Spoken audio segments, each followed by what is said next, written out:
আবার বাংলার দামাল ছেলেরা যা করে দেখালো এটা ইতিহাস হয়ে থাকবে। কিয়ামত পর্যন্ত এদেশে যারা জন্মাবে তারা এই বীর সন্তান আবু সাইদ, মুগ্ধ, রায়হান, ইয়ামেন এই মানুষগুলোর জন্য আল্লাহর দরবারে মাগফিরাতের দোয়া করবে।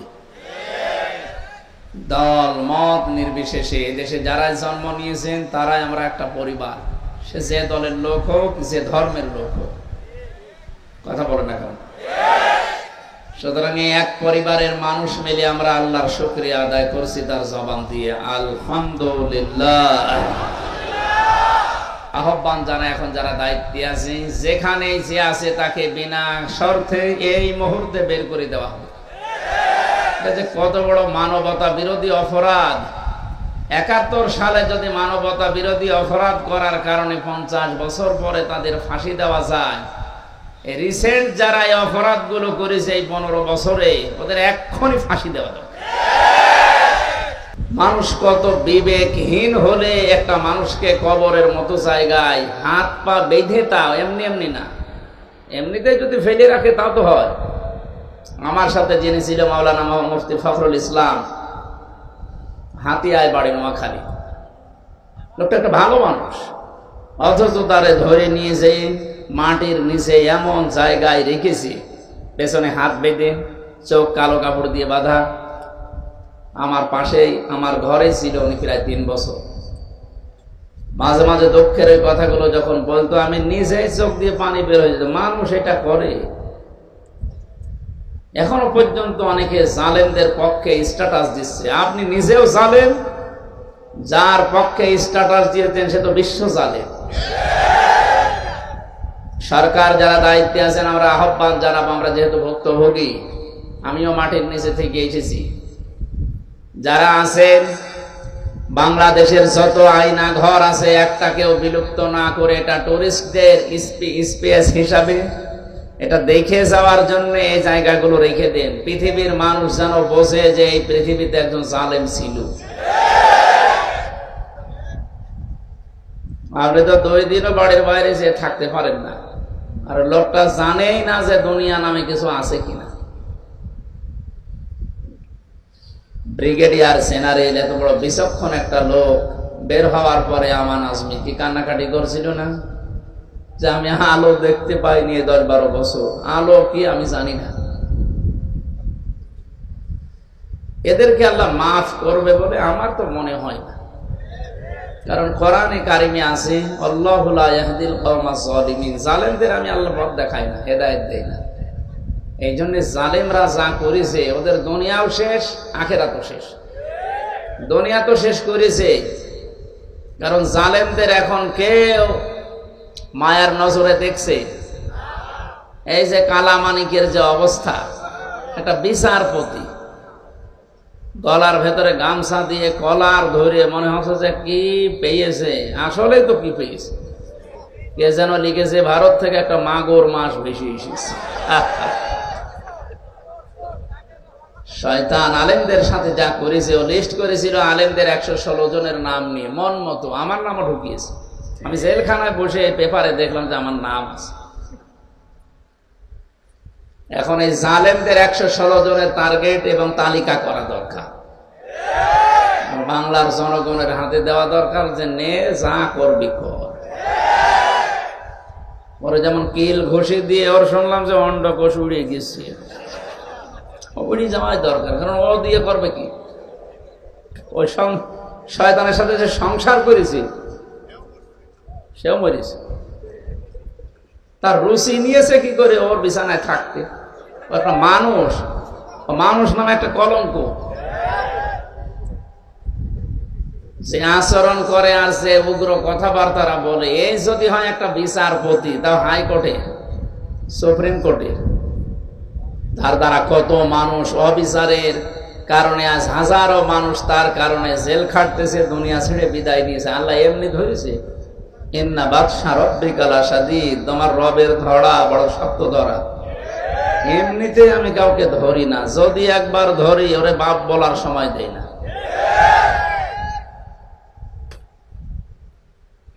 এই জন্য জালেমদের জন্য দোয়া করেও লাভ নেই। অনেকে বলে হুজুর মাফ করে দোয়া করেন, মাফ করে আমি করবো কি? আমার সাথে তো একা অপরাধ হয়নি। এই গোমের ঘরে হাজারো মানুষ আমার সামনে কান্নাকাটি করতো, 7 তলায়, নিচতলায়, মাটির নিচে বহু মানুষ 2 বছর 3 বছর পড়ে আছে, কেউ জানেই না। ওর বাড়ির লোক মনে করো মরে গেছে। আমি একা মাফ করলে আমি মাফ করবো কোন কারণে? আপনি আমার জায়গায় থাকলে আপনিও মাফ করতেন না। এই বিনা কারণে জুলমের শিকার হয়ে এখনো পর্যন্ত শয়তানরা বসে আছে, এখনো ষড়যন্ত্র চালাচ্ছে। দেশে পারছে না, বিদেশে করছে। আমার যা ক্ষতি করে দিলেন, আমার মা বাবা, স্ত্রী, এমনকি আমার মেয়েটা এখনো পর্যন্ত আমার কাছে আসে না। ওরে 1 বছর রেখে গিয়েছিলাম, এখন ওর বয়স 4 বছর। ও আমার চেনেও না, ডাকেও না, আমার কাছেও আসে না। আমার একটা দুঃখ না? আমি যদি অপরাধ করতাম তাহলে আমার দিতে পারতেন। কিচ্ছু জানি না, আন্দাজে ভুয়া মিথ্যা মামলা দিয়ে। আজকে ডক্টর ইউনূস ঘোষণা দিয়েছে, যত মিথ্যা মামলা আছে বাংলাদেশে এই বৃহস্পতিবারের আগে সব যেন নষ্ট হয়ে যায়। ডক্টর অ্যাক্টিভিটিস, কথাবার্তা, যে কাজকর্ম যা দেখছি, এভাবে যদি কিছুদিন চলতে থাকে এদেশ থেকে সত্যিই যে জুলুমগুলো হয়েছিল কিছুটা কিছু ক্ষত কাটবে। তাকে সময় দেওয়া দরকার। যারা আছে তাদেরকে আমরা সময় দিতে চাই, অত তড়িঘড়ি করার দরকার নেই। গতকালকে যারা এই তড়িঘড়ি করেছিলেন, কি আনসার নাকি? কিসের আনসার? পুলিশ ছাড়া এদেশ যদি চলতে পারে আনসারের কোনো দরকার নেই। ও ছাতা বিলুপ্ত করে দেওয়া দরকার। মানে 9 সাল থেকে 23 সাল পর্যন্ত যারা ঢুকেছে, একে একটা মানুষের জাত ঢুকেছে। মানুষের জাত যদি এই কয় বছরে ঢুকতো তাহলে রিমান্ডে আমার মতো এরকম একটা নিরীহ মানুষ, আমার শরীর চলে না। আর আমার সাথে যা করেছে, চোখ কালো কাপড় দিয়ে বেঁধে, পেছনে হাত হ্যান্ডকাপ দিয়ে বাঁধলে হাত এমনি কেটে যায়, মাজায় দড়ি দিয়ে মনে হচ্ছে ছাগল টেনে নিয়ে যাচ্ছে। কিচ্ছু জানি না ওই বিষয়ে, আন্দাজে 11 ঘন্টা টাঙিয়ে দিয়েছে। কত বড় কষ্ট ভেতরে থাকলে কথাগুলো বের হয় বলেন তো? আর গালি গালাজ তো সব ফ্রি। আমারে গালি দিলে তো হয়। কোরআনের পাখি, বিশ্বনন্দিত মুফাসসির, যার জুতা সাফ করার যোগ্যতাও ওই শয়তানদের নেই। তার মা মাতালি তুলে কি গালি দিত। এই কাউন্টার টেরোরিজমের যে লোকটা দায়িত্বে ছিল, আসাদুজ্জামান, একটা টাটকা নির্ভেজাল শয়তান। গত পরশুদিন সরকার ওরা একেবারে ওএসডি করে বাদ দিয়ে দিয়ে, যা এবার ঠেলা বুঝবে, জনগণ পিটিয়ে বেরিয়ে ফেলবে। মানুষকে বলছে যে হুজুরকে মারো, যারা অফিসার ছিল ওর নিচে, আমারে দেখিয়ে বলছে যত পারো পিটা। কি আমার দোষ কি? বলে আমরা যা যা বলতে বলি এইগুলো আপনি ম্যাজিস্ট্রেটের সামনে যেয়ে বলবেন, যদি না বলে আপনার বউ তুলে নিয়ে আসবে। চরিত্র দেখিছে?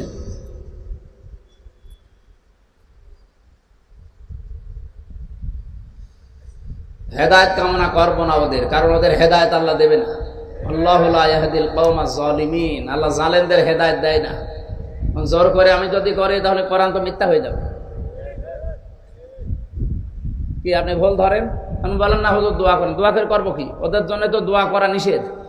ওয়ালা তুসাল্লি আলা আহাদিম মিনহুম মাতা আবাদা ওয়ালা তাকুম আলা কবরি।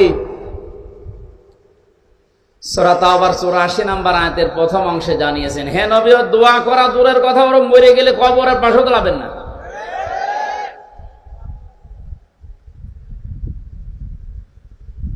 এই জন্য যে মানুষগুলো আমাদেরকে সত্যি এই মুক্ত জীবন, এটা যে কত বড় নিয়ামত, এই নিয়ামতের শুকরিয়া আদায় হবে 3টা পদ্ধতিতে। 1 নম্বরে মুখে স্বীকার করা লাগবে যে না, এটা আমরা নিয়ামত হিসাবেই পেয়েছি, একটা মুক্ত জীবন পেয়েছি। আজকে কুষ্টিয়াতে বাংলাদেশে জামাতে ইসলামী কর্তৃক আয়োজিত কুষ্টিয়া জেলা শাখার 500 আলেমের আয়োজন করেছিল অডিটোরিয়ামে। যত রকমের আলেম আছে, সে যে ঘরানার হোক, সব যেহেতু এক হয়ে গেছে, সবাইকে ডাক দিয়েছিল। অথচ 500 না, 5 জন যদি এই 5 তারিখের আগে এক জায়গায় হইতো, ষড়যন্ত্র করছে বলে ধরে নিব। কি অবস্থায় ছিলেন আপনি টের পাচ্ছেন? সুতরাং একটা নিয়ামত, এই নিয়ামতের শুকরিয়া আদায় হবে মুখ দিয়ে বলার দ্বারা, যেটা আমরা বলছি যে হ্যাঁ আসলে এটা নিয়ামত। 2 নম্বরে মনের ভেতরে একটা আলাদা শান্তি পাওয়া যাবে, সেটা আমরা পাচ্ছি। জালেমরা পাবে কেন? কোরআনে কারীম জানিয়েছে, ওয়ানুনাজ্জিলু মিনাল কোরআনি মা হুয়া শিফাউন ওয়া রাহমাতুল লিল মুমিনিন ওয়া লা ইয়াজিদুজ জালিমিনা ইল্লা খাসারা। সূরা বানী ইসরাঈল 15 নম্বর পারা 9 নম্বর পৃষ্ঠার 2 নম্বর লাইনের 82 নম্বর আয়াত। এটা তাফসীরে ফি জিলালিল কোরআনে পাবেন। আল্লাহ পাক বলেন, হে নবী, কোরআন নাজিল করার ধারাবাহিকতায় এমন এমন বিধান আমি দিয়েছি যেটা মুমিনদের জন্য, ঈমানদারদের জন্য শেফা হিসাবে কাজ করবে। এটা যদি সত্যি রোগ মুক্তির কারণ হিসাবে দেখতে চান, দায়িত্বে যারা আছেন আহ্বান জানাচ্ছি, এ দেশে যত রকমের রোগ আছে এই রোগগুলোর জন্য চিকিৎসা করা লাগবে আল্লাহর কোরআন দিয়ে। আপনারা চুরি মুক্ত করার ঘোষণা দিচ্ছেন, মানুষের তৈরি করা আইন দিয়ে চুরি মুক্ত করা যাবে না। চোর মুক্ত হওয়া সম্ভব যদি সূরা মায়েদার 38 নম্বর আয়াতটা সংসদে কার্যকর হয়ে যায়।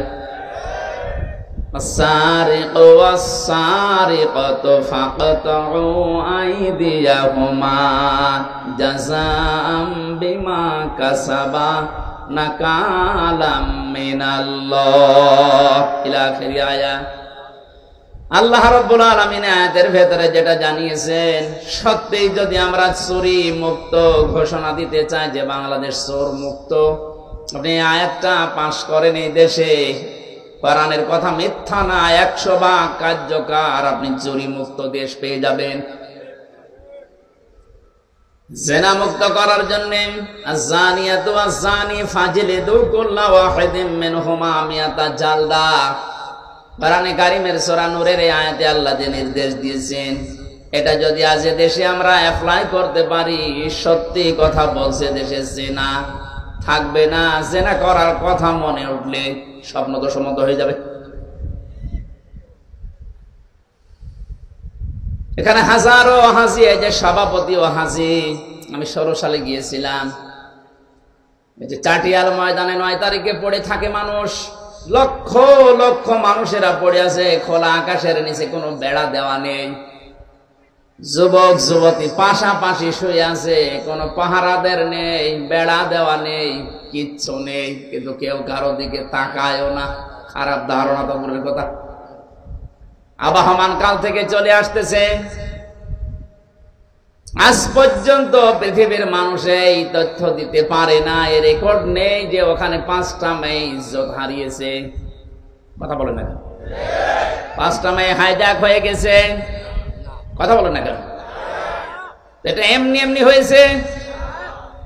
কোরআনের যে নির্দেশ, যে নার্সে আইন, এটা ওখানে থাকার কারণে ওটা যে নিরাপদ। বাংলাদেশের 56,000 বর্গ মাইলে যদি আয়াতটা কার্যকারী করা যায়, এই দেশেও ওই ময়দানের মতো এ দেশটাও শান্তি, স্বস্তি, নিরাপত্তায় আল্লাহ ঢেকে দেবেন। এজন্য কোরআন নাজিল করার ধারাবাহিকতায় যে ঔষধগুলো আল্লাহ দিয়েছেন, এটা মুমিনদের জন্য শেফা, রোগ মুক্তির কারণ। যত রকমের রোগ আছে এর ভেতরে চিকিৎসা আছে। আমাদের ভেতরে মানুষ হিসাবে হিংসা থাকতে পারে না, পারে না? এই হিংসা দূর করার জন্য আল্লাহ ঔষধ দিয়েছে কোরআনে। এত হিংসা আমার দলের লোকের হোক, আমার হোক, অন্য কারো যেন না হয়, এরকম মানুষ দেশে নেই। এক লোক চাষবাস করত, মাটি নাঙ্গল দিয়ে চাষ করতে গিয়ে একটা টোপলা পেয়েছে, চিন্তা করছে কি দেখি, বাড়িতে নিয়েছে, ভেতর থেকে একটা দৈত্য বের হয়ে বলছে, মালিক কি চান? কি চাই মানে? যা চাবেন আমি তাই এনে দিতে পারবো, কিন্তু সমস্যা হচ্ছে আপনি যা চাবেন আপনাকে দেব, আপনার পাশে যে থাকবে ওই জিনিসটা ডবল হয়ে যাবে, দরকার নেই। বাড়িতে নিয়ে স্ত্রীকে বলছে এটা নাড়বা না। মানে মাঠে গেছে, মেয়ে লোককে যেটা নিষেধ করবেন, নিষিদ্ধ জিনিসের প্রতি মানুষের ঝোঁক সারা জীবনই একটু বেশি। ওরে বলেছে এটা নাড়বা না, খোলবা না, অবশ্য দেখি কি আছে, যে খুলেছে দৈত্য বের হয়ে বলে, মালিক কি চান? কি চাই মানে দেখো না কি ঘরে আছি, আমি একতলা বাড়ি চাই। ও তো জানে না যে আমার একতলা হলে পাশের বাড়ি কয়তলা হবে। যেই বলি যে আবার একতলা বাড়ি চাই, আশপাশের সব 2 তলা হয়ে গেছে। লোকটা বাড়ি থেকে, মাঠে থেকে বাড়ি এসে দেখে না, কই আমার বাড়ি কই। কষ্ট করে বাড়িতে গিয়ে বলে, কই সেই টোপলা কই? নাড়া দিয়ে ফেলিস।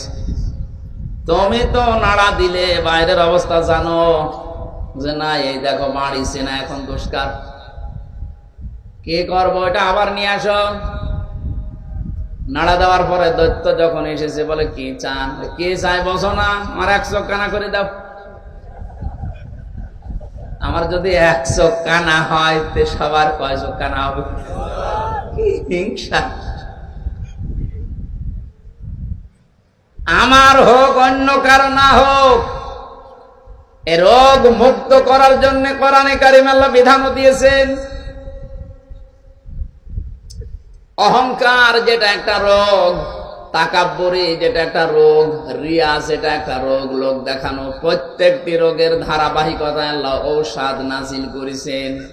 ওয়ালা ইয়াজিদুজ যালিমিনা ইল্লা খাসারা।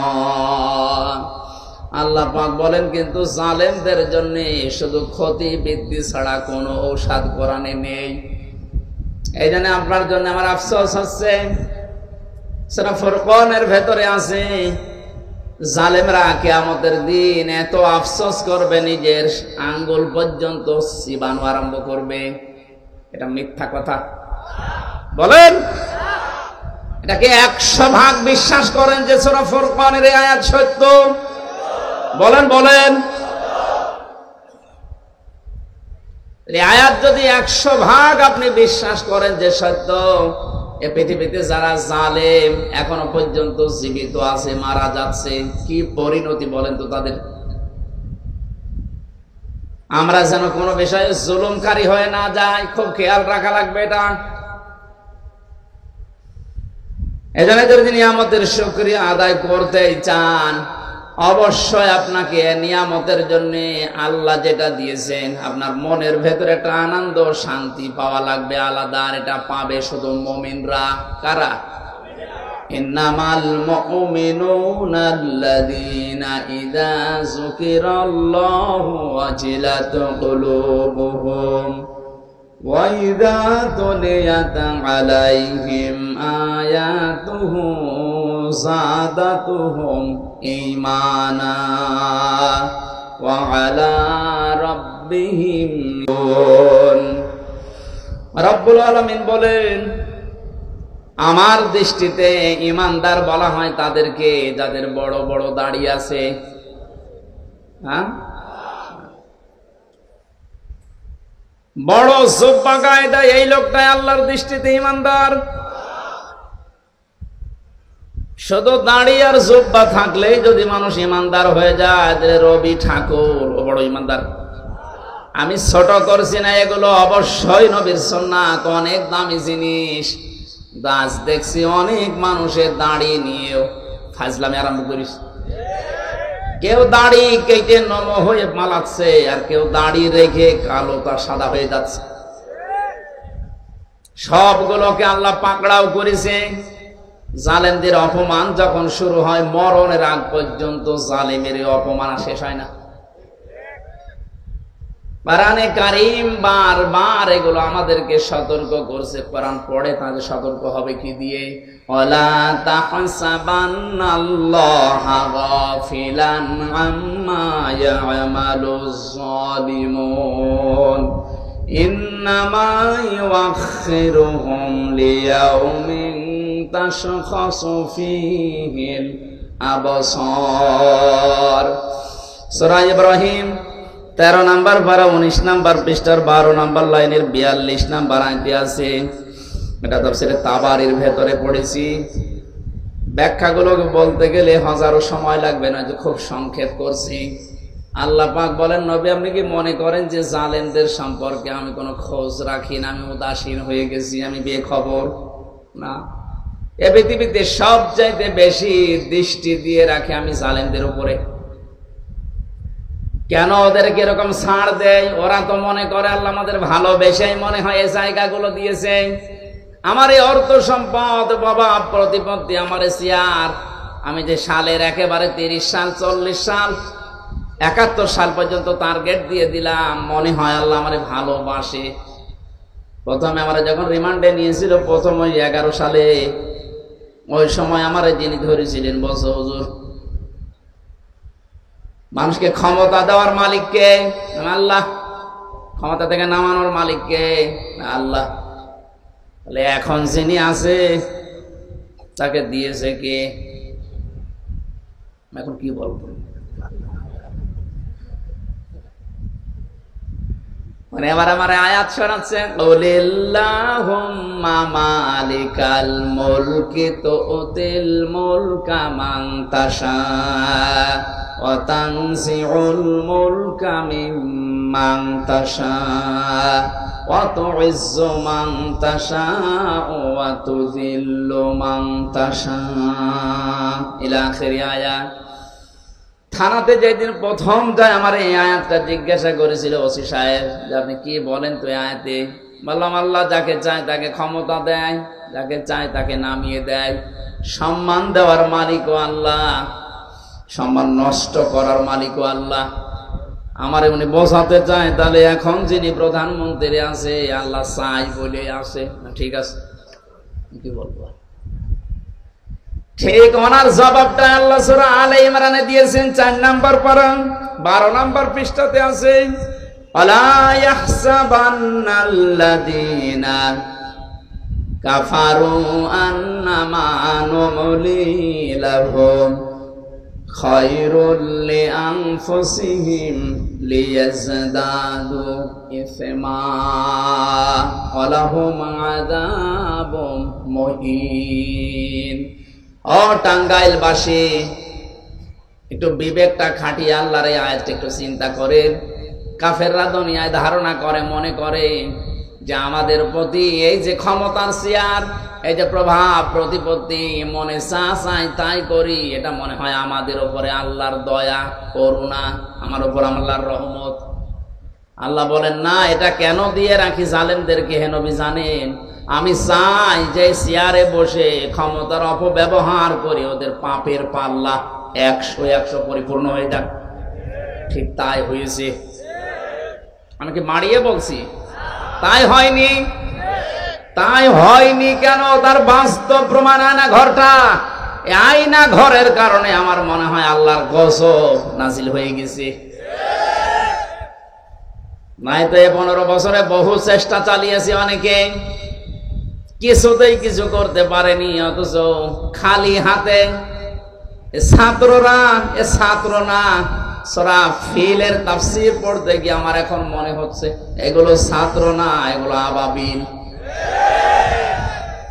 আল্লাহর ঘর কাবা রক্ষা করার জন্য আব্রাহার বাহিনী হস্তে থেকে আল্লাহ যেমন পাখি পাঠিয়েছিলেন, ওয়ারসালা আলাইহিম তায়রান আবাবিল তারমিহিম বিহিজারাতিম মিন সিজ্জিল ফাজআলাহুম কাসফিম মাকুল।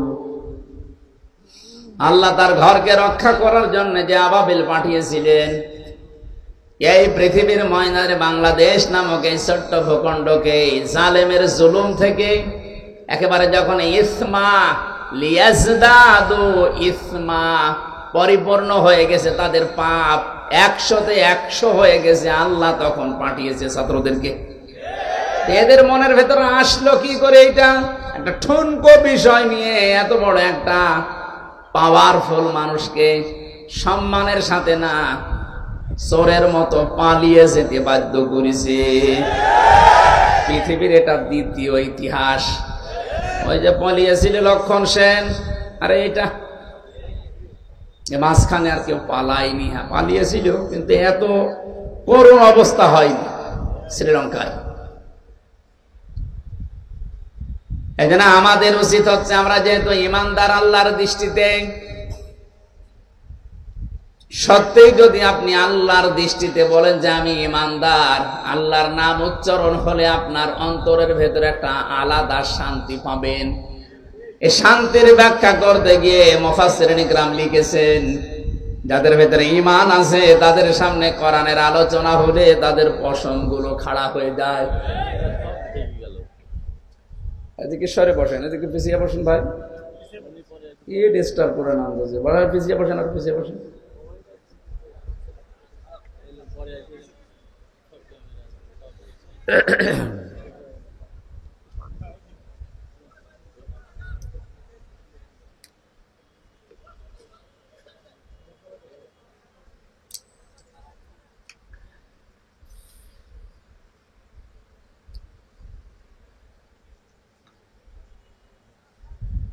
টাঙ্গাইলবাসী, আমি শুকরিয়া আদায়ের ব্যাখ্যা করছিলাম যে একটা নিয়ামতের শুকরিয়া কি করে আদায় করতে হয়।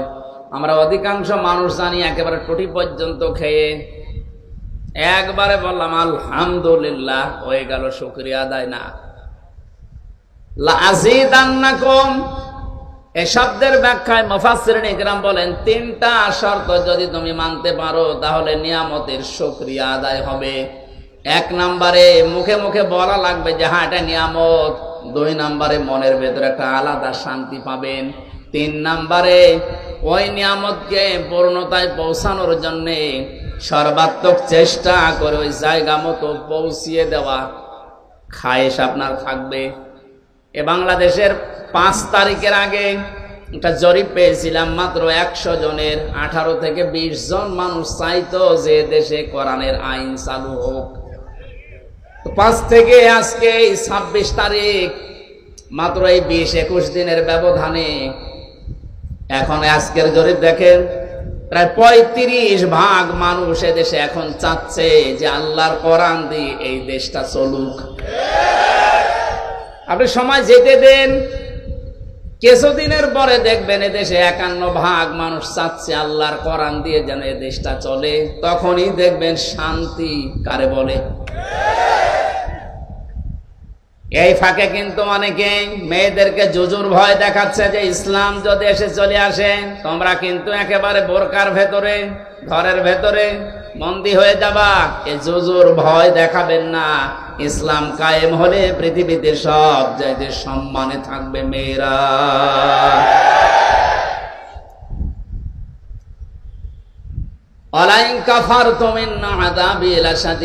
আল্লাহর নিয়ামতের যদি শুকরিয়া আদায় করতে না পারেন, দেশটা যেহেতু স্বাধীন হয়েছে, চলাফেরা করার কথাবার্তা বলার সব দিক থেকে একটা নিরাপত্তা পাচ্ছি। হ্যাঁ, কিছু ষড়যন্ত্র গোপনে হচ্ছে ঠিক, তারপরও যেভাবে নিরাপদে কোরআনের কথাগুলো আল্লাহর কথাগুলো বলা যাচ্ছে, চলতে দেন কিছুদিন, জালেমদের শিকড় পর্যন্ত উপড়িয়ে যাবে।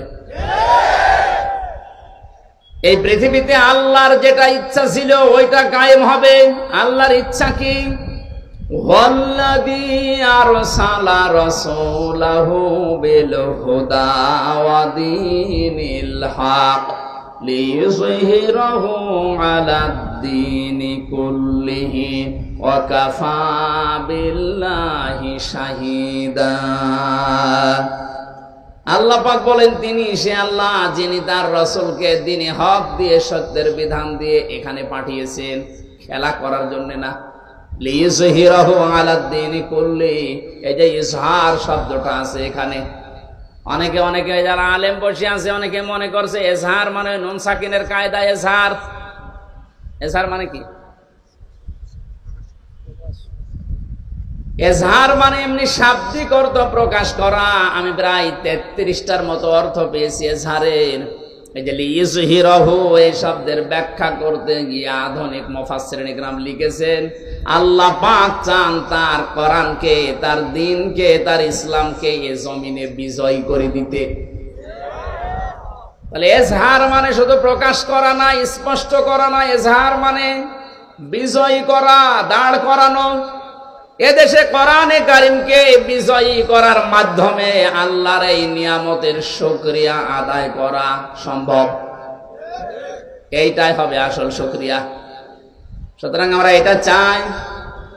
33% মানুষ এখন চাচ্ছে, অনেক হিন্দু পর্যন্ত এখন চাচ্ছে একামতে দিনের দায়িত্ব যারা এদেশে ইখলাসের সাথে অ্যাক্টিভিটিস যেভাবে দেখাচ্ছে, মন থেকে যেভাবে কাজ করছে, আজকেও 3 জন হিন্দু, তাও মূর্খ হিন্দু না, শিক্ষিত হিন্দু, যারা জামাতের কেন্দ্রীয় যিনি আমির আছেন ডাক্তার শফিকুর রহমান, ওনার হাতে হাত দিয়ে আজকে তারা মুসলমান হয়ে গেছে মানবতার সেবার কারণে। তারা পর্যন্ত এখন বলছে হ্যাঁ মুসলমানদের ধর্মীয় গ্রন্থ এ কোরআনে কারিম দিয়ে যদি এসটা শাসন হয় আমরা মায়ের কোলে থাকবো। কোরআনের পাখি বিশ্বনন্দিত মুফাসসির আল্লামা সাইদি রহমতুল্লাহ আলাইহি তার পিরোজপুর এলাকায় যখন যেতাম 18-19 সালে, অনেক হিন্দু পর্যন্ত বলতেছে আল্লাহ এখন যে অবস্থায় আছি মাওলানা থাকতে আমরা মায়ের কোলে ছিলাম। শুধু পিরোজপুরের এই জিয়ানগর না, আমার তো মনে হচ্ছে কোরআনে কারিম দিয়ে যদি কোরআনওয়ালা মানুষগুলো এখন এই সমস্ত জায়গাতে যেতে পারে, পুরা বাংলাদেশটাই মায়ের কোল হয়ে যাবে। এটা হবে নিয়ামতের আসল শুকরিয়া আদায়। তাছাড়া টুটি পর্যন্ত খেয়ে একবারে বললেন আলহামদুলিল্লাহ, এটা তো নিয়ামত শুকরিয়ার একটা বাক্য। এটা বাস্তবে রূপ দেওয়ার জন্য আল্লাহর ওই বিধানকে ওখানে কার্যকর করে ভূমিকায় দেখাতে হবে যে হ্যাঁ এটা পালন হচ্ছে। দুঃখজনক হলেও সত্য, 53টা বছর স্বাধীন হয়েছি আমরা, 96% মুসলমান আমরা এখানে। কোরআনে কারিমের একটা আইনও এই দেশে রাষ্ট্রীয়ভাবে চলে না। এটা আফসোস না বলেন তো? বাংলার মুসলমানেরা বাবা চালিয়েছিল আমরা দেখিনি, এ মুরব্বী দেখেছে। স্বামী চালিয়েছিল আমরা দেখিনি, এ মুরব্বী দেখেছে। কারণ আমার তো জন্ম 92 সালে। চাচা চালিয়েছে, তাও মনে হয় আমরা দেখিনি, এনারা দেখেছে। বউ চালিয়েছে আর ভাবি চালিয়েছে, দেখলাম। কথা বলে না কেন? কয়েকজনকে তো দেখেছি যে কেমন চলে, এখন শুধু দেখতে বাকি আছে আল্লাহর কোরআন দিয়ে জমিন চললে কেমন দেখা যায়। এটা দেখতে রাজি আছেন না? কারা রাজি দেখে লিল্লাহি তাকবীর।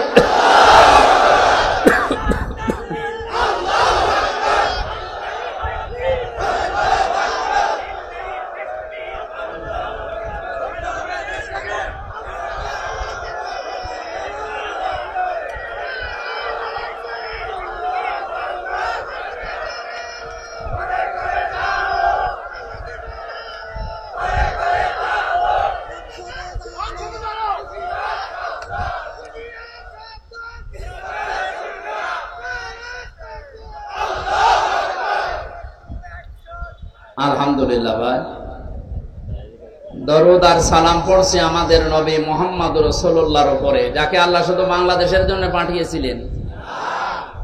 যে আয়াত পড়লাম আজকে তার পরের আয়াত এটা, সূরা আরাফের 158 নম্বর আয়াত, কুল ইয়া আইয়ুহান নাসু ইন্নী রাসূলুল্লাহি ইলাইকুম জামিআ।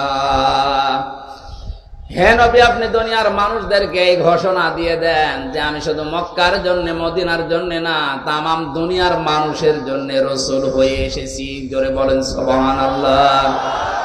এখন রাসূল কি এই সমস্যা কি আপনাদের? হ্যাঁ, এই কথা বলেন ফোন করেন।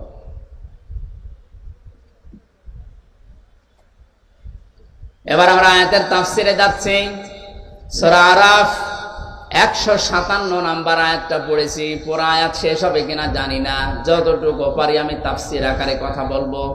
নাকি সাপের কাহিনী শুরু করব? হ্যাঁ, এখন সাপের কাহিনী, মাছের কাহিনী, বাবার কাহিনী যারা বলতো খুব ভয়ে আছে। ওরা জানে যে আমরা যা করেছি এদেশে জালেমরা থাকার কারণে কেউ কিছু বলে নাই। এখন মাজলুমরা যেহেতু আছে, এরা ধরলে আর ছাড়বে না। আজকে এসেছিল চট্টগ্রাম থেকে আসাদ ভাই, উনি বলছিল নূরে বাংলার ইংলিশ বাংলা হয়ে ফিরেছে। চট্টগ্রামে নূরে বাংলা ছিল না, আর ওই দেশে জাঙ্গিয়া হুজুর, কি যেন জাহাঙ্গীর হুজুর, এই দুইটা এখন রাস্তায় বের হতে ভয় পাচ্ছে। কারণ ওরা জানতো এতদিন জালেমের আশ্রয় ছিলাম, মাজলুম এখন যা, এ তো ওই সমস্ত সাপের কাহিনী মাছের কাহিনী শুনবে না। এ ঝামেলা এখন তাহেরি ভাইও আছে, কারণ ইয়ালি বাবা, শালি বাবা, দয়াল বাবা কেউ শুনবে? আর কোরআন হাতে নিয়ে প্রতিটি শব্দের 8টা 10টা 15 20টা করে অর্থ বের করেন, তাফসিরের নাম বলে তাফসির আকারে কথা বলেন, এইটা শুনতে আমরা রাজি আছি। আজকে যে আয়াত পড়েছি এখানে প্রায় 3টা 6টা আর 4টা, কয় হয়? 13টা। 3 4 আর 6 কত? 13টা বিষয় দিয়েছেন আল্লাহ। আমরা তাফসির আকারে একটা একটা করে বলবো, যাবেন না তো নাকি? থাকবেন? ঠিক আছে। সূরার নামকরণ থেকে তাফসির করার জন্য তাফসিরে তাবারিতে এটা খাজেনি কয়েকটা তাফসিরের ভেতরে দেখেছি উসুলে তাফসিরের যে নিয়ম নীতি আছে, কোন আয়াত থেকে যদি কেউ কথা বলতে চায় 6টা বিষয় যেন সামনে রাখে। কয়টা? 1 নম্বরে শুদ্ধ তেলাওয়াত, যেটা আমরা করেছি। 2 নম্বরে মাতৃভাষায় অর্থ, এখন আমরা বলবো। 3 নম্বরে ওই সূরার নামকরণ কি। 4 নম্বরে ঐতিহাসিক প্রেক্ষাপট কি ওই আয়াতের। 4 নম্বরে আয়াতের বাস্তব কিছু ব্যাখ্যা দেওয়া লাগবে। ওই মান ধাতামলে কি হয়েছে ওটা বাদ দেন। এখন যুগের জ্ঞানের আলোকে বাস্তবতার নিরিখে এর সাথে মিলিয়ে বাস্তব ব্যাখ্যা আয়াত থেকে বের করা লাগবে। 6 নম্বরে যারা উপস্থিত হবে এই বাস্তব ব্যাখ্যা এখান থেকে নিয়ে বাড়ি যাবে। কয়টা? এই 6টা বিষয় সামনে রেখে আমরা কথা বলবো ইনশাআল্লাহ। আল্লাহ রাব্বুল আলামিন বলেন, আল্লাযীনা ইয়াত্তাবিউনার রাসূলান নাবিয়্যাল উম্মিয়া, যারা অনুসরণ করে এবং করবে। ইয়াত্তাবিউনা মুজারে, এটা বর্তমান ভবিষ্যৎ, প্রেজেন্ট ফিউচার। এখন যারা করছে ভবিষ্যতেও করবে। এখানে মুহাম্মদুর রাসূলুল্লাহ যেহেতু তামাম দুনিয়ার রাসূল, তিনি তার 3টা পরিচয় আল্লাহ নিজে তুলে ধরছেন। সুবহানাল্লাহ। 1 নম্বরে আল্লাহ বলেন, তোমরা যারা অনুসরণ করবা, তিনি পরিচয় দিচ্ছেন রাসূল তার। আল্লাযীনা ইয়াত্তাবিউনার রাসূলা, তিনি 1 নম্বরে তার পরিচয় হচ্ছে তিনি রাসূল। কি রাসূল কাকে বলে, কেন রাসূল বলা হয়, আমরা সামনে যাচ্ছি। 2 নম্বরে তার পরিচয় হচ্ছে তিনি উম্মি। 3 নম্বরে তার পরিচয় হচ্ছে তিনি নবী। নবী কি, নবীর অর্থ কি, নবীকে কেন পাঠানো হয়, নবীর উদ্দেশ্য কি, আমরা সামনে একটা একটা করে সব যাবো ইনশাআল্লাহ। ওই যে ইসহিরাহুর ব্যাখ্যায় বলছিলাম না, নবীদের উদ্দেশ্য এইটা যে দুনিয়ায় যত নিয়ম নীতি ধর্ম বানানো আছে সবকে পেছনে ফেলে দিয়ে আল্লাহ যেটা পাঠিয়েছেন ইসলাম, এটা বিজয়ী করে দেখাবে। এইটাই নবীদের কাজ। এখন নবী নেই, ওইটা নায়েবে নবী এবং নবীর উম্মতদের আসল কাজ, যে দুনিয়াতে কি করে দিনকে বিজয় করা যায়, সেটা করার জন্যই সব ঘরানার আলেম ওলামা এখন এক হয়ে যাচ্ছে। আমি তো সূরা নসরের ওই আয়াতটার দিকে তাকালে দেখতে পাচ্ছি, বাংলাদেশ দেখে দেখে মনে হয় আল্লাহ আয়াতটা এখন নাজিল করছে। আরাইতান নাসা ইয়াদখুলুনা ফি দীনিল্লাহি আফওয়াজা।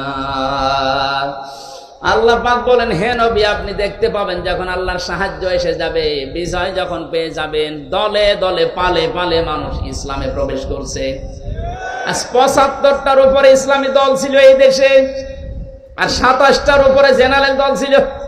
ওগুলো এখনো দিক বিদিক, এখনো দলে বিদলে বিভক্ত বিভিন্ন হয়ে আছে।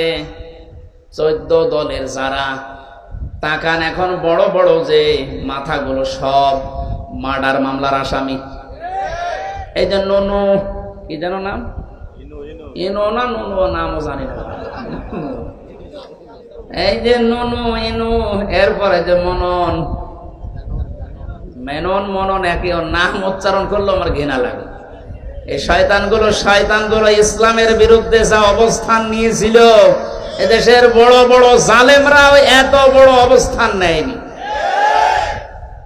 আর একজনের নাম এখন অনেকে ভুলে গেছে না, এই যে ইসলামের নাম নিয়ে একটা দল খুলেছিল হিজবুত তাওহীদ নাকি,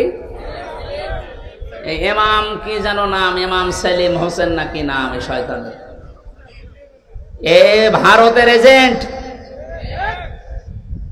এই শয়তানের যে অবস্থান ছিল, এত পয়সা পায় কোথায়?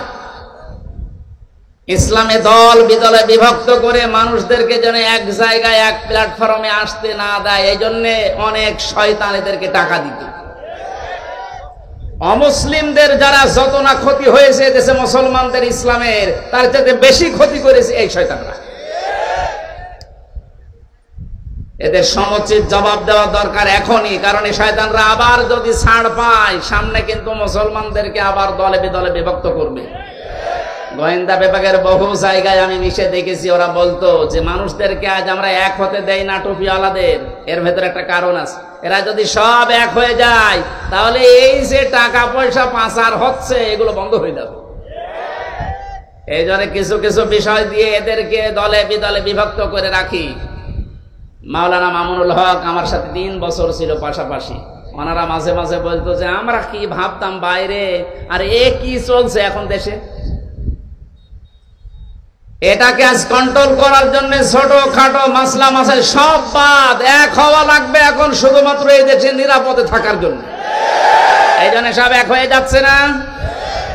চরমনায়ের যে পীর সৈয়দ রেজাউল করিম, মাওলানা মামুনুল হক সহ জামাত ইসলামের কেন্দ্রীয় আমির ডাক্তার শফিকুর রহমান সহ প্রত্যেকে এখন বলছে আগে আমরা নিরাপদ হই, কারণ এই ছোটখাটো বিষয় নিয়ে আমরা লোক যতই বেশি হই না কেন ওরা অল্প, তাতে কি আমাদের উদ্দেশ্য সফল হবে না। আজকে একটা ঘটনা পড়ছিলাম, এক হোস্টেলে 100 জন ছাত্র ছাত্রী থাকে। কতজন? কথা বুঝতেছে? 100 জন প্রতিদিন তাদের সকালে নাস্তা দেওয়া হয় সিঙ্গাড়া। কি দেওয়া হয়? এর ভেতরে দল বিদলে বিভক্ত হয়ে যাচ্ছে। সবাই প্রশ্ন তুলছে, না আমরা আর সিঙ্গাড়া খাবো না, সকালবেলা অন্য নাস্তা দেওয়া লাগবে। হোস্টেলের যিনি ম্যানেজার আছে উনি বলছে, না একবার তো এভাবে হবে না, একটু তোমাদেরকে ভোটাভুটি করা লাগবে, তোমরা নাম লিখে দাও কে কি খেতে চাও সকালে। 20 জন দিয়েছে যে আমরা সিঙ্গাড়ার পক্ষে আছি। কয়জন বলেন বলেন? 15 জন লিখে দিয়েছে যে আমরা রোল চাই। 14 জন লিখেছে আমরা কলা চাই। 18 জন লিখেছে আমরা পাউরুটি চাই। কেউ কেউ লিখেছে আমরা খিচুড়ি ভাত চাই। ওদিকে 20 জন যা চাই তার চাইতে এখনো পর্যন্ত লোক বাকি আছে কতজন? 80 জন। কতজন? শেষ পর্যন্ত দেখা গেল ভোট যেদিকে বেশি হবে ওই দিকেই তো রায় পাস হবে। ওই যে 20-এর উপরে তো কেউ যেতে পারেনি। 80 জনের ভেতরে 8-10টা ভাগ হয়ে কেউ 5, কেউ 7, কেউ 18, কেউ 17, কেউ 15। ওই যে সিঙ্গাড়া যেটা ছিল সিঙ্গাড়ায় চালু থেকে গেছে, কারণ 20 জন চাই ওইটা। এরা 80 জনের ভেতরে মত পার্থক্য তৈরি করে ওদের তার পাস করাতে পারে নাই। সেই সময় কিন্তু এখন বাংলাদেশে এসে গেছে। আমরা যদি এখনো পর্যন্ত টোপে নিয়ে জব্বা নিয়ে হাত বাঁধা নিয়ে এখনো মারামারিতে থাকি, ওই 20টা যা চাই ওইটাই কিন্তু কায়েম হয়ে থাকবে। ওদের চাইতে সংখ্যায় আমরা টোপিয়ালারা দেশে কম না। 96% মুসলমান দেশে। সুতরাং এখন সব বাদ, রোল বাদ, পাউরুটি বাদ, খিচুড়ি বাদ, রোল বাদ, কলা বাদ। এখন আমি সব এক হয়ে যাব। ওরা 20 জন কিয়ামতের আগে আর এদেশে বসতে পারবে না। এই জন্য আনন্দ পাচ্ছি এখন। সবগুলো এই ষড়যন্ত্র বুঝে ফেলেছে। মাওলানা মামুনুল হক বের হওয়ার পরে মাওলানা শাকাওয়াত হোসেন রাজি, এনারা বের হয়ে এখন সব জায়গা থেকে এক হয়ে যেভাবে চালাচ্ছে চালাতে দেন কিছুদিন। জালেমদের শিকড়ও আর পাবেন না ইনশাআল্লাহ। কারণ জেলে দিয়ে জালেমরা মনে করেছিল মানুষ এদেরকে খারাপ ভাববে। ধর্ষণ মামলা দিয়েছে আলেমের নামে, অথচ যারা দিয়েছে তারা এখন অন্যের বউ ভাগিয়ে উল্টাপাল্টা কাজ করেছে। তাদের 3 ইঞ্চি বের হয়েছে। কথা বলছে না কেন? এই যে ছোট হুজুর, কি জানো নাম? মাদানি। এ আমার সাথে 2 মাস ছিল এক ঘরে। আমারে বলছে, হামজা ভাই ভাই বলছে, এই কারণে তো বয়স ছোট না, বয়স তো এখন প্রায় 30 আর আমার 33। তো ভাই বলো না, বলবে কি ছোট হুজুর? পিসকে হুজুর শুধু ওই সাইজে ছোট। তাই আমারে বলছে, আমারে নিয়ে গেল হাতির ঝিলে এরা 12:30টার সময়। ওখানে নিয়ে পুরা উলঙ্গ করে আমার এই হাতের ভেতরে সিগারেট দিয়েছে, আর একটা অর্ধ উলঙ্গ মেয়েকে আমার পাশে বসিয়েছে। ছবি তুলে বলছে এটা ছেড়ে দেবো, যে হুজুরের চরিত্র কি মানুষকে দেখাবো। কোরআন শরীফ পড়ছিল, কোরআন পড়তে পড়তে আমারে বলছে আমি একটা কথাও মিথ্যা বলছি না। এক এসআইকে ডাক দিয়ে বললাম, ভাই আপনারা যা করলেন আমার সাথে, এটা কি হারুন স্যার জানে? ডিবির ওই হারুন জানে না মানে? উনি তো করাচ্ছে। বাস আমি ওখানে নিরহ, একেবারে অসহায় আর মাজলুম অবস্থা। আল্লাহ, যে লোকটা আমার সাথে উপরে উপরে ভালো ব্যবহার করে ভেতরে আমার এইভাবে করে দিল, তুমি অন্তত তারে কিছু দেখিও। আল্লাহ দেখায়নি? পাইনছি আর রাস্তায় বের হলেই মানুষ বলে 3 ইঞ্চি 2.5 ইঞ্চি। কোথায় নামিয়েছে আল্লাহ দেখেছেন? যা করেছিল ছোট হুজুরের সাথে, ঠিক আল্লাহ তার চাইতে বেশি করে দেখিয়েছে। ছোট হুজুরের হয়তো অত ইঞ্চি না, কিন্তু ওর তো সব দিকে ফেললো মানুষ। আর বড় হুজুরের দোয়া কবুল হয়েছে, বলেছিল একটা ঝাঁকা দেব, একবারে দিল্লি গিয়ে পড়বো, তাই পড়িস। এখন মানসাই হুজুর, সেই যে হুজুর আমরা যারে আছে, আমাদের দোয়া তো কবুল হবে না। মন থেকেই দোয়া করেছি, যে যা করেছে আল্লাহ অতটুকু যদি করো, ওরা সহ্য করতে পারবে না। রিমান্ডে নিয়ে জেলখানায় পর্যন্ত, এই কাশিমপুর কারাগার আজকে মাগরিব থেকে এসা পর্যন্ত ওর পাশের দেওয়ালের পাশে মাহফিল ছিল। ওখানে ওই সময় যে জেলার ছিল হিন্দু দেবদুল্লাহ, এ লোকটা আমার সামনে একটা মুসলমানকে, দাড়িওয়ালা মানুষ, নিরপরাধ, এ লোকটারে এমন পিটাইলো কারারক্ষী দিয়ে, এরপরে নিস্তালায় নিয়ে ডান্ডা বেড়ি দিয়ে বন্দি করে রাখলো। অথচ 96% মুসলমান আমরা। ওর দাপটে পোড়া জেলখানাটা, বিশেষ করে হাই সিকিউরিটি, কম্পন তৈরি হয়ে থাকতো। কোথায় পালিয়েছি? এই জুলুম যারাই করেছে তাদেরকে পিটিয়ে মানুষ মেরে ফেলবে না। নিরপরাধ যে মানুষগুলো, সাধারণ জেনারেল যে মানুষগুলো, কাউকে কিছু বলবেন না যদি আপনার ক্ষতি করে না থাকে। অতটুকু প্রতিশোধ নেওয়া যায় যাচ্ছে যতটুকু সে অত্যাচার করেছিল। আর আমার তো মনে হয় অতটুকু করলেও এ দেশে জালেমরা কেউ টিকে থাকার কথা না। ব্যারিস্টার আরমানের মতো 8 বছর মাটির নিচে রাখা হোক, কোন জালেম বেঁচে থাকে আমি দেখবো।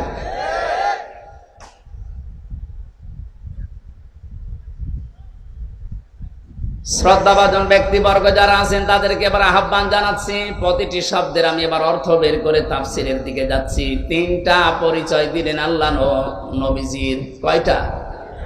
বিশ্বনবীর কর্মসূচি ছিল এই দুনিয়ায় 6টা কাজ, কর্মসূচি। কয়টা? আমরা এখন যেহেতু উম্মত হিসাবে দাবি করছি, আমাদেরও কর্মসূচি হওয়া লাগবে এই পৃথিবীতে। কয়টা? ওই 6টা। 3 নম্বরের যে বিষয়, 4টা বিষয় আমাদেরকে অনুসরণ করার জন্য, অনুকরণ করার জন্য আল্লাহ আয়াতের শেষের দিকে আদেশ দিয়েছেন। আল্লাহ একেবারে শেষ শব্দে জানিয়েছেন, উলাইকা হুমুল মুফলিহুন, তোমাদের জীবন তাহলে সফল হবে। আল্লাহ আয়াতটা এখন তাফসীর আকারে শুনে আমল করে বাড়ি যাওয়ার তৌফিক দেন, বলেন আমিন। নামকরণ হিসাবে বলছি, এটা সূরা আরাফ। কোন সূরা? বৃষ্টি হচ্ছে নাকি?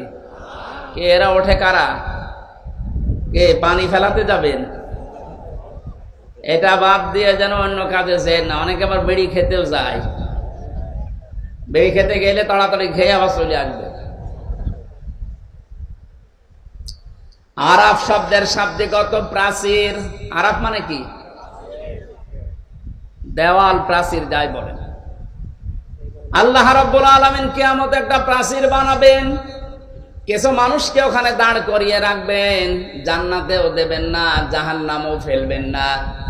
সাহাবায়ে কেরাম ডাক দিয়ে বললেন, হে নবী, এদেরকে আল্লাহ জাহান্নামে দিচ্ছে না, কারণ কি?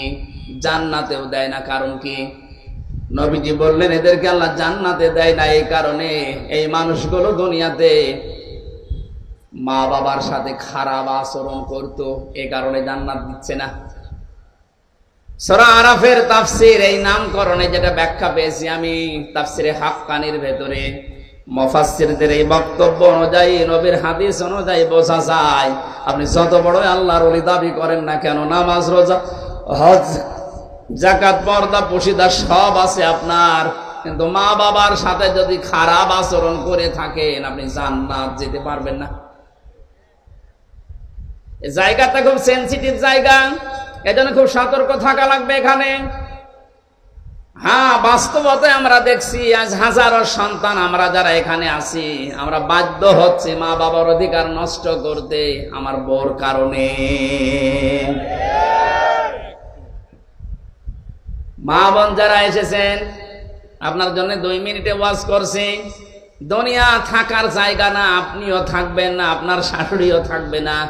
মাঝখান থেকে আপনি দুনিয়ার এই কিছু টাটকা সুখ মনে করে ওর অধিকার নষ্ট করে নিজেকে জাহান্নামের আগুনের দিকে আপনি এগিয়ে দিচ্ছেন। জান্নাত আপনার জন্য হারাম হয়ে যাচ্ছে। যদি মনে করেন শাশুড়ি তো আর মা বাপ না, ওনার সাথে আর কি না, বিয়ের পরে ওইটাই আপনার মা বাবা। এখন নিজের মা বাবার সাথে যেভাবে আচরণ করে মেয়েরা, যা মনে মনে করে চলে, শ্বশুর আর শাশুড়ির সাথে যদি আচরণ করতো বাংলাদেশে কোনো ছেলে আলাদা হতো না। মনটা একটু বড় করতে পারেন না? এই ছোট মনের কারণে সংসার ভেঙে যাচ্ছে। মাঝখান থেকে মা আর বাবার বরদোয়ায় পড়ে আমারও জীবনের উন্নতি নষ্ট হয়ে যাচ্ছে। হাদিস এটা কুদসি, বিশ্ব নবীকে দিয়ে আল্লাহ বলাচ্ছেন, হে নবী আপনি বলেন পৃথিবীর কোন মানুষ যদি চায় যে তার সম্মান বেড়ে যাক, তার টাকা পয়সা বেড়ে যাক, তার প্রভাব প্রতিপত্তি বেড়ে যাক, মানুষের ভেতরে তার ভালোবাসা পয়দা হয়ে যাক, সে যেন নিজের মা বাবা আর নিজের রক্তের সম্পর্কের আত্মীয় স্বজনের সাথে ভালো ব্যবহার করে। অথচ যেটা আমরা 100 ভাগের 98 জন করতে পারছি না, শুধুমাত্র পরিবারে নিজের স্ত্রীর কারণে। এটা পারছেন না নিজের স্ত্রীর কারণে? কারা হাত তোলেন তো? এই এলাকায় ওয়াজ করা মনে হয় ঠিক হচ্ছে না, সব আল্লাহর ওলি বসে আছে আলহামদুলিল্লাহ। যাকে এলাকার মেয়েরা ভালো আলহামদুলিল্লাহ। সম্মানিত মা বলেন আমি ক্ষমা চাচ্ছি, আপনাদের আসলে বুঝতে পারি নাই। আমি ব্যাখ্যাগুলো বাদ দিচ্ছি। কেন আল্লাহ নিষেধ করেছিলেন মা বাবার সাথে খারাপ আচরণ করতে, আর এই কারণে কেন তাদেরকে জান্নাতে দিচ্ছেন না, এর ব্যাখ্যা ছিল আখফিদ লাহুমা জানাহাজ যুল্লি মিনার রাহমা ওয়াকুর রাব্বিরহামহুমা কামা রাব্বায়ানি সাগীরা। আল্লাহ পাক বলেন পৃথিবীর মানুষেরা, সন্তান যারা আছো তোমরা তোমাদের ডানাকে খবসন করে দিবা। খবসন শব্দের শাব্দিক অর্থ হচ্ছে ডাউন করার পরে ফল করে দেওয়া। আল্লাহ এখানে জানাহাজ যুল্লি লিখেছেন। জানাহন মানে ডানা, জিল্লুন মানে ছায়া বা বিনম্র বিনয়। এই পৃথিবীর ময়দানে আমরা দেখি কোন মানুষের ডানা হয় না, ডানা হয় পাখির। কার বলেন না কেন? পাখির ডানা আল্লাহ ধার করে নিয়ে এসে আমাদের লাগিয়ে দিলেন কেন? পৃথিবীতে বহু কিছু আমরা দেখি ডানাওয়ালা আছে, যেমন হেলিকপ্টারের ডানা আছে, প্লেনের ডানা নেই। তাদের ডানা আল্লাহ নিলেন না, পাখির টানলেন কেন? হেলিকপ্টারের ডানা ডাউন হয় কিন্তু ফল হয় না, ও আর উঠতে পারবে না। কিন্তু পাখির ডানার ভেতরে এমন এমন জিনিস আল্লাহ সেট করে রেখেছেন, এটা নরম হয়, মোলায়েম হয়, সফট হয়, কোমল হয়, তুলতুলে হয়। একটার পরে একটা পর যখন লেগে যায় আর ওর নিচে যখন ডাউন করার পরে ফল করে দেয়, পাখির বাচ্চাগুলো ওর নিচে যে একটা কিচির মিচির আওয়াজ দেয়, বাংলাতে বলা হয় অনির্বচন সুখ। আপনারা আছেন তো? কি বলে সুখটাকে? একটা অনির্বচন সুখ পায় এই বাচ্চারা। আল্লাহ বোঝাতে চেয়েছেন এই উদাহরণটা সেট করার মাধ্যমে, ও পৃথিবীর মানুষেরা, ও হামজা, তোর মা বাবা যতদিন বেঁচে আছে শেষ বয়সে তারা যেন মনে করে আমার হামজা থাকতে অন্তত আমাদের আর চিন্তা নেই। এটা কি মনে করতে পারছে? না। আর যাদের পরিবারে পারছে আলহামদুলিল্লাহ, যাদের পারছে না তাদেরকে কিন্তু আরাফে দাঁড়িয়ে থাকা লাগবে, জান্নাত আল্লাহ দেবে না। আর জাহান্নামও দিচ্ছে না। কারণ কি? নবীজি বলেন এই মানুষগুলো দুনিয়া আর যাই করুক না কেন ইসলাম কায়েমের জন্য চেষ্টা চালিয়েছে, দিন কায়েমের জন্য এরা কাজ করেছে, এই জন্য আল্লাহ জাহান্নামে দিচ্ছে না।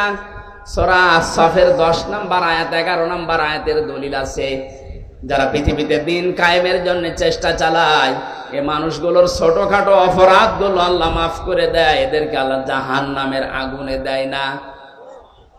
এজন্য আমরা যারা ইসলামী আন্দোলন করে দিন কায়েমের চেষ্টা চালাই, ছোটখাটো অপরাধ হলে আল্লাহ মাফ করে দেবে, জাহান্নামে দেবে না। কিন্তু মা বাবার সাথে যেন আচরণ খারাপ না হয়, জান্নাতও পাবেন না। নবীজি হাদিসের শেষে কিন্তু আর বলেন না যে কোথায় দেবে, তাহলে জান্নাতও যেতে পারছি না, পারিবারিক জীবনের কারণে জাহান্নামও আল্লাহ দিচ্ছে না, ইসলামী আন্দোলন করার কারণে। ওখানেই যদি দাঁড়িয়ে থাকা লাগে, তা আমার মতো কপাল পোড়া কেউ আছে? আল্লাহ আমাদের হেফাজত করুন, বলেন আমিন। এই সূরায় আল্লাহ 3টা পরিচয় দিচ্ছেন 157 নম্বর আয়াতে। তোমরা অনুসরণ করবা ওই রাসূলের যাকে আমি আল্লাহ পাঠিয়েছি আমার সংবাদগুলো দিয়ে। রাসূল তার কাজ ছিল এই পৃথিবীতে যেই কয়টা, আমরা 9টা কাজের কথা পাই দুনিয়াতে, যে রাসূলুল্লাহ যে কাজগুলো করেছিলেন। ইয়া'মুরুহুম বিল মা'রুফি ওয়া ইয়ানহাহুম আনিল মুনকার। এই দুনিয়াতে রাসূলের কাজ ছিল তিনি সৎ কাজে আদেশ করতেন, অসৎ কাজে বাধা দিতেন। আজ আমরা যারা উম্মত হিসাবে দাবি করছি, মাস্ট বি আমাদের এই গুণগুলো, এই কর্মসূচিগুলো হাতে নেওয়াই লাগবে। কথা বলেন না কেন? 15 বছর যারা এই ইমাম হয়ে, আলেম হয়ে, বক্তা হয়ে, খতিব হয়ে, এমনকি দায়িত্বশীল হয়ে যারা বিভিন্ন চেয়ারে ছিল, এই কাজটা করে না। এই জন্যই তো দুর্নীতি এত বেড়েছে। সব জায়গায় যারা আমরা ছিলাম, ওখান থেকে যদি সত্যি সত্যি আমরা এই আয়াতের প্রথম অংশটা মানতে পারতাম, আমি যদি চেয়ারে বসে 40 বছর একাধারে ওয়াজ করি যে ভাইরা দাড়ি রাখেন, কেউ আমাকে বাধা দেবে এখানে? ভাইরা 5 ওয়াক্ত নামাজ পড়েন, কেউ বাধা দেবে? এ কথাগুলো বলতে বলতে আমি মুখে ফেনা তুলে ফেললাম। আপনি মানেন মানেন, না মানেন না মানেন, শব্দগুলো তো আল্লাহ এইভাবে তৈরি করেননি। শব্দগুলো হচ্ছে ডু ইট, এই এটা কর। ইয়া'মুরুহুম আল্লাহর আদেশ, এটা কি নফল না ফরজ? বলেন। আল্লাহর এই ফরজ আদেশটা মানা যায় ওই জায়গায় নিয়ে গেলে যেখান থেকে আদেশ দেওয়ার ক্ষমতা আসে। আমরা এমন এমন জায়গায় আদেশগুলো দিতে চাই, একটা মুরগিও আমাকে মানে না। ইমাম এই দেশে এখন ইমাম না, ইমাম মানে নেতা বলে। কে বলেছে ইমাম মানে নেতা? এই দেশে এখন ইমাম মানে খেতা। বাড়িতে স্ত্রীর সাথে ঝগড়া করে পারে না, এসে ইমামের উপরে ছাল ছাড়ে। এই দেশে মানুষ নেই এরকম। অথচ ইমামের হাতে যদি ইয়া'মুরুহুম বিল মারুফ থাকতো, যে ভালো কাজে আদেশ করা, এটা করা লাগবে, ডু ইট, না করলে তোর খবর আছে। ওয়া ইয়ানহাহুম আনিল মুনকার, অন্যায় কাজে শুধু নিষেধ করে না, বাবাজি এটা করেন না, না এটা বাধা দেওয়া, প্রাচীর তৈরি করা, বন্ধ করে দেওয়া, যত রকমের রাস্তা আছে যদি আইন তৈরি করে হয় তাও করা। আর এটা তৈরি করার জন্য যে জায়গা দরকার, ও জায়গাতে অধিকাংশ গুলোই ছিল জালেম, এই জন্য কায়েম হয়নি। আমরা যারা রাসূলের উম্মত দাবি করছে, আমাদের কর্মসূচি 2 নম্বরে হবে অন্যায় কাজে বাধা দেওয়ার জন্য আইন পাশ করার জায়গায় যাওয়া। আমি কয়েকদিন আগে সিঙ্গাপুর, মালয়েশিয়া কয়েকটা দেশে ছিলাম, দেখেছিলাম ওদের দেশে ইসলাম নেই কিন্তু আইন আছে। ইসলামী আইন কানুন গুলো ওখানে দেওয়া আছে, ইসলামরা বিশ্বাস করে না কিন্তু ইসলাম থেকে ধার করে নিয়েছে। ওই আইন থাকার কারণে অমুসলিম রাষ্ট্র কিন্তু এত শান্তির জায়গা, ওটা এত নিরাপত্তা, এত নিরাপদ। দেশটা ছোট, এদিক ওদিক সব মিলে মনে হয় 42 থেকে 43 কিলোমিটার। এ নড়া কি টাঙ্গাইলের চাইতেও ছোট। মধুপুর আর এই ভুয়াপুর মিলে যতটুকু, এতটুকু একটা দেশ। প্রত্যেক জায়গায় সিসি ক্যামেরা দিয়ে ওরা এমন ভাবে কন্ট্রোল করছে, একটা সই পড়ে থাকলেও অফিস থেকে দেখতে পারে। পরিষ্কার পরিচ্ছন্ন এত বেশি। একটা টোকরা ফেলেছিল আমার সামনে একজন, এই যে চিপসের যে ঠোঙ্গা আছে না, ওইটা একটা বাচ্চা ফেলেছিল, সঙ্গে সঙ্গে পুলিশ এসেছে, ওর বাবাকে ধরে নিয়ে গেছে। আমার ছোট ছেলে বসে না, না কেন ফেললো, কি পরিষ্কার পরিচ্ছন্ন দেখেছেন? পৃথিবীর কোন ধর্মে পরিষ্কার পরিচ্ছন্নর ব্যাপারে এত বেশি আদেশ দেওয়া নেই যত বেশি আছে ইসলামে। আল্লাহর নবী জানিয়েছেন আত্মহুরু শাতরুল ঈমান বা নিসফুল ঈমান। এ পৃথিবীতে পরিষ্কার পরিচ্ছন্ন থাকা, পবিত্র থাকা, এটা ঈমানের শুধু অঙ্গ না, ঈমানের অর্ধেক। কত বড় গুরুত্ব দিয়েছে ওটা আমরা মানতে পারি না, এই জন্য এত মশা তৈরি হয়। ওরা এই হাদিসটা মেনে নেওয়ার কারণে ওই দেশে দেখলাম কোনো মশা নেই। মাহফিল শেষ করে আসার পরে বাড়ির আগে বললাম, ভাই মশারি দেবেন না। কিসের মশারি? এদেশে যদি একটা মশা কারো বাড়ি পাওয়া যায় তার খবর আছে। নিয়মটা ছিল কার? ইসলামের। কার? এখানে আদেশ যতগুলো আছে, আদেশগুলো আজ যেখান থেকে কার্যকর করা যায় ওই জায়গাগুলো আজ ইসলামের হাতে তুলে দেওয়া দরকার। হালাল যে বিষয়গুলো আছে একটা একটা করে সব বৈধ ঘোষণা করা। এদেশে হালাল কত জায়গা সবগুলো বন্ধ করে রাখা হয়েছিল।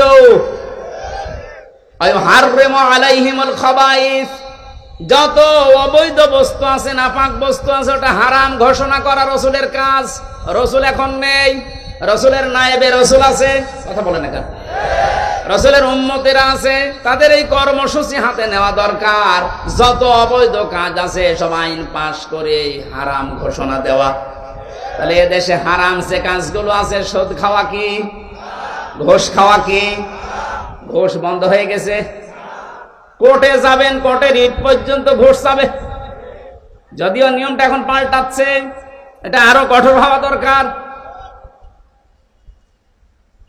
খাদ্যের ভেতরে ভেজাল দিয়ে যারা মানুষদেরকে আস্তে আস্তে রোগী বানিয়ে ফেলেন, আপনিও এক প্রকার হত্যাকারী। এক কথা বলেন এখানে। এই অন্যায় কাজটা নিষেধ করার জন্য শুধুমাত্র সোনা মধু বলে ওয়াজ করে হবে না, এটার জন্য আইন পাশ করে আইনটা কার্যকর করা লাগবে। তাহলে আর খাদ্যে ভেজাল, এই খাদ্যের ভেতরে ফরমালিন দিয়ে, ঔষধ দিয়ে, রং দিয়ে আমাদের শরীরকে মারাত্মক অসুখের দিকে ঠেলে দিতে পারবে না।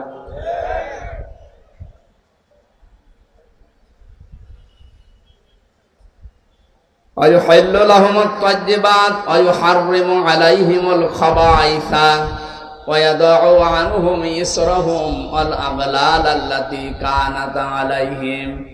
আল্লাহ পাক বলেন, হে নবী, আপনার কাজ হচ্ছে মানুষের উপর থেকে বোঝা নামিয়ে দেওয়া। যে বোঝা ছিল মাথার উপরে, বুকের উপরে পিষে মারছিল, আল্লাহর নবীর উম্মতদেরকে দিয়ে আল্লাহ সেই বোঝা অলরেডি নামিয়ে দিয়েছে।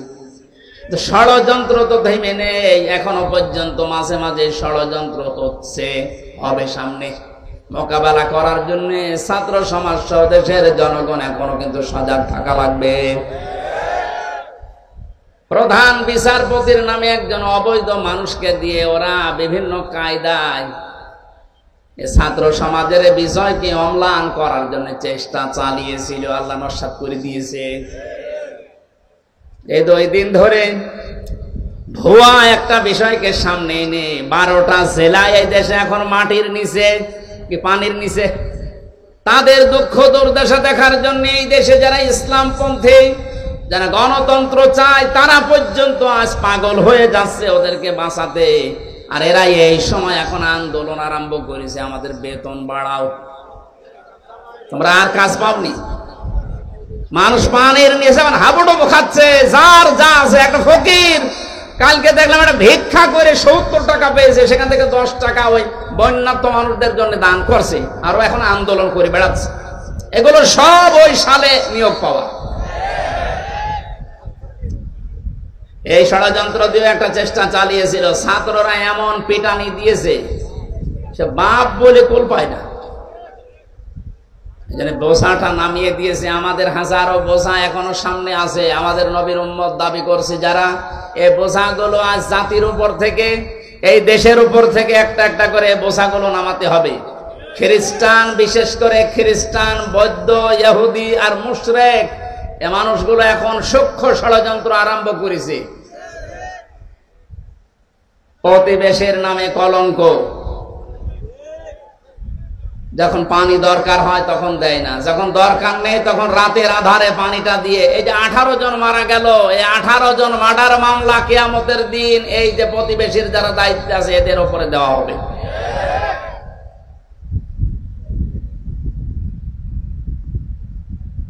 প্রতিবেশীর কাজ যেটা সেটা যদি না করে, উল্টা যে শব্দটা আছে আমি বললাম না। আমার ভাইরা, এখন নবীর উম্মত হিসাবে আমাদের কাজ যেটা হবে, ফাল্লাযীনা আমানু বিহি ওয়া আযযারুহু ওয়া নাসারুহু ওয়াত্তাবাউন নূরাল্লাযী উনজিলা মাআ। এক নম্বরে আল্লাহ পাক বলেন, হে নবী, তারা যেন আপনাকে বিশ্বাস করে। আপনাকে বিশ্বাস করার অর্থ হচ্ছে আপনার উপর আমি যে বিধানগুলো দিয়েছি এই বিধানগুলো মেনে নেওয়া, তার মানে কোরআনে কারীম। ওয়া আযযারুহু, তাকে সাহায্য সহযোগিতা করা। ওয়া নাসারুহু, পরামর্শ দিয়ে কাছে যেভাবে হোক তাদেরকে সাহায্য করা। যেহেতু রাসূল এখন নেই, নায়েবে রাসূল যারাই চেষ্টা চালাচ্ছে এই দেশকে দুর্নীতি মুক্ত করার জন্য, অবশ্যই বাংলার জনগণের এখন এই আয়াত অনুযায়ী দাবি তাদের পাশে থাকা, সাহায্য করা, পরামর্শ দেওয়া। ওয়াত্তাবাউন নূরাল্লাযী উনজিলা মাআ, আল্লাহ পাক বলেন 4 নম্বরে তোমাদের কাজ হবে এই দুনিয়াতে আল্লাহর পাঠানো নূরের অনুসরণ করে। আমি আল্লাহকে দেখানো আল্লাহর পাঠানো নূরের নাম কি? কোরআন। বলেন বলেন ভাই, এখনো পর্যন্ত আপনি শান্তি কারে বলে শুধু শুনেছেন, দেখেননি। যদি অনুসরণ সত্যি আমরা কোরআনের করতে পারি, আর যেখানে এটা থাকা দরকার আইন পাশের জায়গায় যদি নিয়ে যেতে পারি, 100% শান্তি কি দুনিয়া, এটা মিনি জান্নাত হয়ে যাবে। এই জন্য আয়াতের শেষের শব্দে আল্লাহ নিজে জানাচ্ছেন, উলাইকা হুমুল মুফলিহুন। এই 13টা বিষয় যদি নবী আপনার উম্মতেরা কিয়ামত পর্যন্ত মেনে নিতে পারে, কিয়ামত পর্যন্ত তারা সফল হতেই থাকবে। বলেন আমিন।